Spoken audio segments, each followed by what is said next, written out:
오늘은 성례주의를 맞이해서 특별히 이 성례에 관련된 말씀을 제가 선택했습니다. 우리 개신교 성례식이라 그러면 두 가지가 있습니다. 교육주의, 우리 전통의 성례식 두 가지. 하나는 세례식, 입교, 유아세례, 그리고 학습, 다 세례식이죠. 세례식이고, 또 하나는 성찬식입니다. 천주교는 7가지나 있지만 우리 개신교는 2가지밖에 없습니다.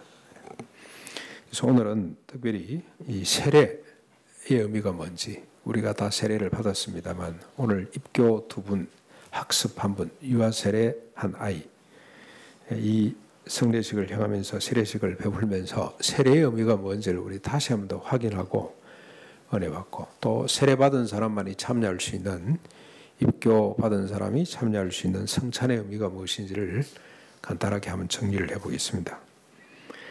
오늘 본문이 세례를 설명하는 데 가장 중요한 본문이 될 것 같습니다. 먼저 1절을 한번 보겠습니다. 그런즉 우리가 무슨 말 하리요? 은혜를 더하게 하려고 죄에 거하겠느냐? 지금까지 한 이야기 때문에 반박이 생겼다는 뜻이겠죠. 그런즉 우리가 무슨 말 하리요? 앞에 이야기 때문에 이런 말이 나오게 된 겁니다. 그 말이 뭐냐면 은혜를 더하게 하려면 죄를 지어야 되겠네라는 말입니다. 다른 말로 하면 죄가 많을수록 은혜가 넘치겠네. 그럼 죄 지어도 되겠네. 마음대로 죄 짓지 뭐. 이런 분위기라고 할 수가 있습니다. 왜 이런 이야기가 나왔는지를 조금 정리할 필요가 있습니다. 복습하는 의미에서. 그래서 그게 1장부터 5장 21절까지. 2가지입니다. 2가지 내용을 이야기하고 있습니다. 첫 번째는 인간은 다 죄인이다 하는 이야기입니다. 의인은 없나니 하나도 없다. 깨닫는 자도 없고 하나님을 찾는 자도 없다. 다 치우쳐 함께 무익하게 되고 선을 행하는 자가 하나도 없다는 이야기가 첫 번째 핵심 내용이죠. 그래서 인간의 목구멍은 하고 나오죠. 열린 무덤이고, 그 혀로는 속임을 일삼고 입술에는 독사의 독이 가득합니다. 입에는 저주와 악독이 가득합니다. 그의 발은 피 흘리는 데 빠를 뿐이다 라고 쭉 전개가 됩니다. 그래서 인간은 존재 자체가 죄덩어리다. 죄덩어리. 이 죄는 탐욕이죠. 여기 보십시오. 혀로 속임을 일삼고 입술에 독사의 독이 가득하고 입에는 저주와 악독이 가득하고 그 발은 피 흘린 데 빠르고. 뭘 위해서 이러고 있습니까? 누가? 내가. 뭘 위해서? 나를 위해서. 이를 증명하는 것이 예레미야서였습니다. 이뿐만이 아니고 구약의 역사서들이죠. 유다는 물론이고 주변의 국가들을 하나님이 다 진멸하시는 이유가 뭐든가요? 바로 이것 때문에. 이것 때문에. 피로 성을 쌓았던, 예루살렘 불타고 성전이 훼손되었던 이유가 무엇입니까? 자기의 집을 늘리기 위해서, 자기 욕심을 채우기 위해서 힘없는 사람을 억압하고 착취했던 그 참상을 하나님이 진멸을 하시게 된 겁니다. 현대인들이 현대 사회를 살아가면서 불안과 갈등 속에 살아가는 이유도 바로 이런 연유 때문에 그렇죠. 이 사실을 로마서 1장부터 3장까지 쭉 밝혔습니다. 그리고 로마서가 다룬 또 하나의 주제가 뭐냐면은 이런 인간에게 하나님의 한 의가 나타났다는 겁니다. 그게 3장 21절부터 5장 21절까지 바로 직전까지 내용입니다. 하나님의 한 의가 나타났다. 이런 인간을 위해서 하나님이 한 의를 베푸셨다. 근데 그 내용이 뭐냐면 믿음으로 구원을 받는다는 거. 믿음으로 우리가 의롭게 된다. 뭘 믿습니까? 예수 그리스도의 보혈. 예수 그리스도를 믿음으로 말미암아 우리가 의롭게 된다는 내용입니다. 의롭게 된다는 것은 단지 죄로부터 깨끗해졌다는 뜻이 아니고 어마어마한 비밀을 이 속에는 품고 있는데, 다시는 발이 피 흘린 데 빠르지 않고, 입에는 악독이 가득하지 않고, 더 이상 자기를 위해서 이런 끔찍한 짓을 자행하지 않게 되는 것까지를 다 포함해서 의라고 그럽니다. 이 의가 믿음으로 말미암아 된다. 그래서 하나님의 은혜다.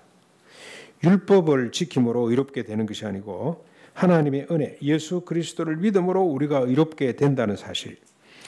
율법은 죄를 다할 뿐이지만 하나님의 은혜는 죄를 사해 주실 뿐만이 아니라 우리를 하나님이 의롭다고 하시는 수준까지 이르게 된다는 것을 계속해서 설득해 왔습니다. 그러면서 심지어 죄가 많은 곳에 은혜가 더 많다. 여러분, 우리가 죄에 대한 의식들이 별로 없는데 이 구약 성경을 보면 바로 내가 죄인임을 깨닫게 되는 거죠. 그래서 율법을 가까이 하면 할수록 자신이 죄인임을 깨닫고 죄인임을 깨달을수록 하나님의 은혜를 사모하지 않을 수가 없습니다. 그래서 바울은 로마서를 통해서 죄가 많은 곳에 하나님의 은혜가 더 넘치게 된다는 명제를 이렇게 발견을 했어요. 그랬더니 사람들이 반박을 하기 시작합니다. 그러면 우리가 죄를 많이 지면 은혜를 더 많이 받겠네. 지어도 되겠네. 라고 하는 반박이 생겼습니다. 이 반론에 대한 답이 2절입니다. 2절. 그럴 수 없느니라. 죄에 대하여 죽은 우리가 어찌 그 가운데 더 살리요. 은혜를 더하겠다며 죄에 가하는 것은 절대로 결코 있을 수 없는 일이라는 뜻이죠. 왜냐하면 우리가 죄에 대하여 죽었기 때문입니다. 전에는 죄를 지을 수밖에 없었습니다.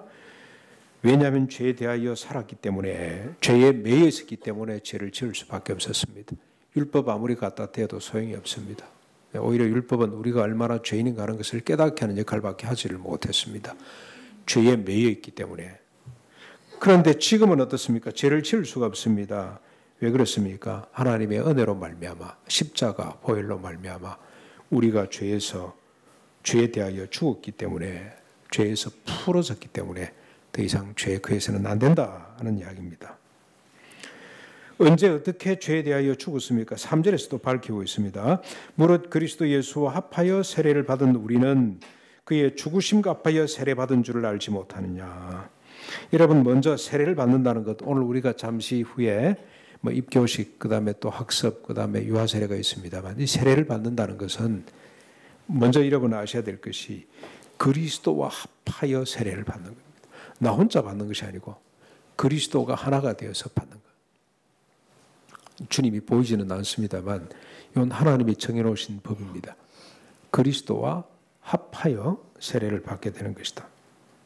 예수 그리스도와 합하여 세례를 받는다는 것은 뭐냐면 그의 죽으심과 합하여 받게 되는 것이 세례입니다.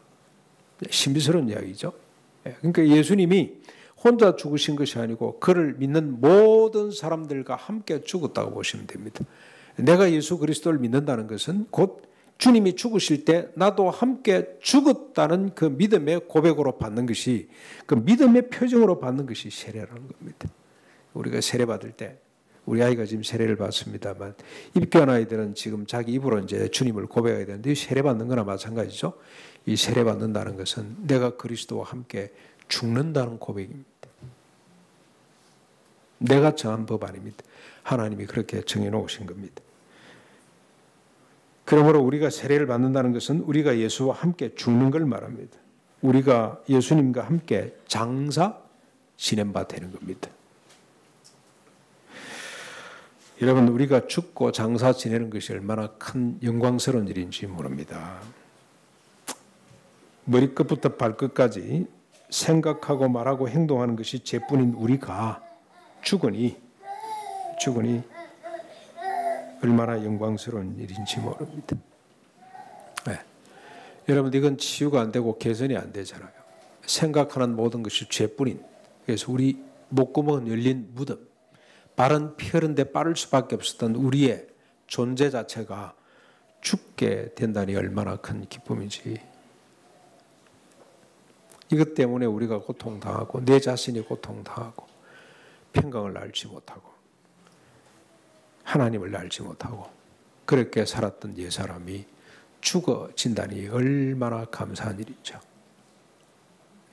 이런 비참을 잘 모르는 사람들은 죽는다는 게 별로 실감이 안 가고 뭐 죽는다는 게 부정적인 이야기냐 이렇게 생각할지 모르겠습니다만 자신의 실존을 이렇게 이해한 사람들은 이게 죽을 수 있다는 것이 얼마나 큰 복인지, 내가 직접 죽는 것이 아니라 주님이 죽으실 때 나를 함께 죽여주신다니 이게 큰 영광이구나. 그래서 하나님이 죽여주시는 것이 우리에게는 큰 기쁨이고 자랑이 아닐 수가 없습니다. 뿐만 아니라 우리가 죽을 때 하나님의 진정한 하나님의 사랑이 드러납니다. 여러분, 하나님께서 이스라엘 백성들을 평소에 사랑하셨어요. 사랑하셨는데 하나님의 그 큰 사랑이 언제 가장 극적으로 나타났습니까? 하나님께서 그 백성들을 진멸하는 과정에 하나님의 사랑이 나타나죠. 그 징표가 뭐냐면 그것도 이방 사람을 진멸하면서 하나님이 우셨다는, 통곡하셨다는 장면입니다. 죽인다는 것은 하나님의 사랑입니다. 근데 하나님의 사랑은 죽임으로 끝나는 것이 아니고 그 다음에 뭐가 있습니까? 다시 회복하신다는 겁니다. 죽지 않고서는 회복할 수가 없습니다. 조금 고쳐주는 정도가 아니라 하나님께서 근본적으로 새롭게 살려내시기 위해서는 죽이는 것이 필요합니다. 그래서 죽는 것이 영광입니다. 사실 말씀을 보십시오. 죽어야 다시 사는 부분을 말씀을 하고 있는데, 그러므로 우리가 그의 죽으심과 합하여 세례를 받음으로 그와 함께 장사되었나니, 그의 죽으심과 합하여 세례를 받음으로 어떻게 됩니까? 그와 함께 장사되었나니 이는 아버지의 영광으로 말미암아 그리스도를 죽은 자 가운데서 살리심과 같이 우리로 또한 새 생명 가운데서 행하게 하려 함이라. 세례는 그리스도와 함께 죽을 뿐만이 아니라 그리스도와 함께 다시 사는 것입니다. 그래서 새 생명 가운데서 행하게 되는 것이 세례입니다. 정리하면 이렇습니다. 세례는 죄에 대하여 죽는 것입니다. 6절에도 보면은 다시는 죄에게 종로로 타지 아니한다고 표현을 했고 7절에서는 죄에게서 벗어난다고 그렇게 표현까지 했습니다. 세례는 죄에 대하여 죽는 겁니다. 죄에 대하여 벗어나는 겁니다. 다시는 죄에게 종로로 타지 않는 것을 말합니다. 그리고 세례는 새 생명으로 살아나는 것입니다. 다시 사는 겁니다. 예. 물 속에 들어갔다가 다시 올라오는 것처럼 죽고 다시 사는 것이 세례입니다. 그래서 11절에는 이렇게 표현을 했습니다. 세례로 말미암아 우리가 죄에 대하여 죽고 하나님에 대하여 사는 것이라고 했습니다. 예수 그리스도를 믿음으로 우리가 세례를 받는데 예수 그리스도를 믿는다는 내용이 세례 가운데 그대로 다 드러나는데 그게 뭐냐? 하나님에 대하여 사는 것, 죄에 대하여 죽고 하나님에 대하여 사는 것. 이걸 갈라디아서 2장 20절에는 바울이 이렇게 멋있게 표현을 했습니다. 내가 그리스도와 함께 십자가에 못 박혔나니 그런 적 이제는 내가 사는 것이 아니라 오직 내 안에 그리스도께서 사시는 것이라. 그러므로 세례는 죄에 대하여 죽고 의에 대하여 사는 것. 자기 자신에 대하여 죽고, 여러분 죄가 어디로부터 왔습니까? 아까 우리 목구멍이 왜 열린 무덤이 되고 우리 빨이 왜 피 흘린 데 빠릅니까? 뭘 위해서? 자기를 위해서죠. 자기를 위해서. 그래서 죄에 대하여 죽는다는 것은 갈라디아서 2장 20절에 의하면 자기가 죽는 것, 자기에 대하여 죽는 걸 말합니다. 자기에 대하여 죽고 대신 하나님에 대하여 다시 살아나는 것, 의에 대하여 사는 것. 그게 세례입니다. 모든 죄는 자기로부터, 자기 사랑으로부터 나옵니다. 선지자의 표현대로 하면 가옥에 가옥을, 전토에 전토를 더해서 천지간에 홀로 살고 싶은 욕망. 예수님 당시 이야기로 하면 누가 더 크냐는 거 있죠. 3년 동안 예수님을 따라다녔던 제자들이 마지막에 예수님 십자가 지러 올라가시는데 그 길에서 서로 논쟁한 거 있죠. 누가 크냐. 남보다 내가 더 높아지고 싶은 교만, 욕망. 바울식으로 표현하면은 너는 죽고 나는 살고, 이것이 세례로 말미암아 죽게 된다는 겁니다. 이게 인간의 원래 본성이죠. 부패하고 타락한 인간의 본성인데 이 인간이 세례로 말미암아 죽게 되는 것입니다. 대신에 모든 의미다, 모든 새 생명은 그리스도의 사심으로 나옵니다. 선자식으로 표현을 하면 어떤 식이겠습니까? 더불어 함께 살기 위해서 이제는 자신이 하나님이 정해주신 분깃만으로 만족하는 삶, 더 많이 가지고 오는 욕심을 축소해가는 삶. 예수님 당시 말로 표현하면 나보다 너를 더 낮게 여기는 거 있죠. 예. 더 낮은 자리에서 겸손히 섬기고자 하는 그 마음. 예. 예수님이 누가 크냐 질문했을 때 어린아이를 하나 갖다 세워놓고 누구든지 어린아이처럼 자기를 낮추는 자가 천국에서 크다고 하신 그 말씀이 있죠. 그게 새 생명이에요. 새 생명. 바울식으로 말하면 나는 죽고 너는 살고, 그게 새 생명입니다. 그것이 세례로 말미암아 하나님 우리에게 주신 새 생명입니다. 여러분, 우리가 이 세례에 합당한 삶을 살게 되면 어떤 일이 벌어지겠습니까? 예수님이 시작하신 천국이 우리 삶 가운데 펼쳐지게 될 것입니다. 주님이 시작하신 하나님의 나라가 곧바로 우리 마음속에 우리와 더불어 함께 살아가는 사람들 관계 속에, 역사 속에 나타나게 될 것입니다. 그리고 주님이 부활하신 것처럼 우리 죽을 몸도 주님의 불과 같은 모습으로 연합하게 되어 다시 살아나게 되는데 영원한 새하늘과 새 땅에 상속자로 살게 되는 것까지도 포함되는 것입니다. 사랑하는 성도 여러분, 신비스럽고 영광스러운 세례식에 오늘 같이 참여할 수 있기를 바랍니다. 여기 앉은 우리 네 분들 세례식에 참여하게 됩니다. 뿐만 아니라 이미 우리가 세례를 다 받았습니다만 다시 한 번 더 우리가 받은 세례를 되뇌이는 시간이 됐으면 좋겠습니다.